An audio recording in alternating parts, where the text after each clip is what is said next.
కరీంనగర్ గొప్పతనం చెప్పాలా? కరీంనగర్ లో తయారయ్యే ఒక వస్తువు నీతా అంబానీ దగ్గర, వరల్డ్ రిచెస్ట్ పీపుల్ దగ్గర ఉంది. అది కరీంనగర్ సిల్వర్ ఫిలిగ్రీ. స్టీల్ ని మెల్ట్ చేసి కొంచెం కాపర్ కలిపి దాని నుంచి సన్నని వైర్స్ తీసి అది చుట్టి సోల్డరింగ్ చేసి ఒక ఆర్ట్ ఫామ్ ని తయారు చేస్తారు. ఫ్లవర్ అయినా, పక్షులైనా, ఏదైనా ఆబ్జెక్ట్ అయినా సరే. దీనికి ఇండియాలో చాలా డిమాండ్. ఇది ఎక్కడ లేదు, ఆర్ట్ కరీంనగర్ లోనే ఉంది. అండ్ నీతా అంబానీ వాళ్ళ సన్ వెడ్డింగ్ కూడా ఆవిడ 400 సిల్వర్ ఫిలిగ్రీ గిఫ్ట్స్ ని కరీంనగర్ నుంచి ఆర్డర్ చేశారు, వరల్డ్ లీడర్స్ అక్కడ వచ్చిన వాళ్ళకి ఇవ్వడానికి. అండ్ ఇండియా G20 సమ్మిట్ కి వరల్డ్ లీడర్స్ వస్తారు కదా, వాళ్ళ సూట్స్ కి పెట్టడానికి అశోక చక్ర సిల్వర్ ఫిలిగ్రీ బ్యాడ్జెస్ ని కరీంనగర్ లో తయారు చేయించారు. అంత డిమాండ్ ఉంది, ఎందుకంటే వాళ్ళు చేయితోటి చాలా ప్రిసిజన్ గా చేస్తారు. World wide Karimnagar art form చాలా ఫేమస్ అయింది. వాళ్ళు కాపాడుకున్నారు 400 ఇయర్స్ నుంచి ఆ ఆర్ట్ ఫామ్ ని.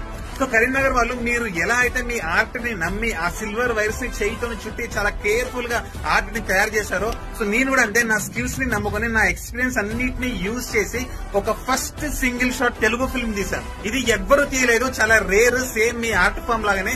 సో మీరు నాకు సపోర్ట్ చేయండి. మీ మైండ్ సెట్ నా మైండ్ సెట్ ఒకేలా ఉంది. నా movie book my show link నా ప్రొఫైల్ బయోలో ఉంది, వెళ్ళి ఓపెన్ చేయండి. ఐఎమ్ ఇంట్రెస్టెడ్ అని కొట్టండి. మనకు చాలా థియేటర్స్ వస్తాయి, మన సినిమా కరీంనగర్ కి కూడా వస్తుంది. కరీంనగర్ కి నేను వచ్చి మీతోటి మన సినిమాని మీ థియేటర్ లో చూస్తాను. సో ఈ రీల్ ని కరీంనగర్ వాళ్ళందరికీ షేర్ చేయండి. కరీంనగర్ గొప్పతనం, ఆ సిల్వర్ ఫిలిగ్రీ గొప్పతనం ఇండియాకి వరల్డ్ వైడ్ మొత్తం తెలియాలి. Thank you so much. Super Raja. Book my షోలో ఐఎమ్ ఇంట్రెస్టెడ్ కొట్టడం మాత్రం మర్చిపోకండి. Love you Karimnagar people.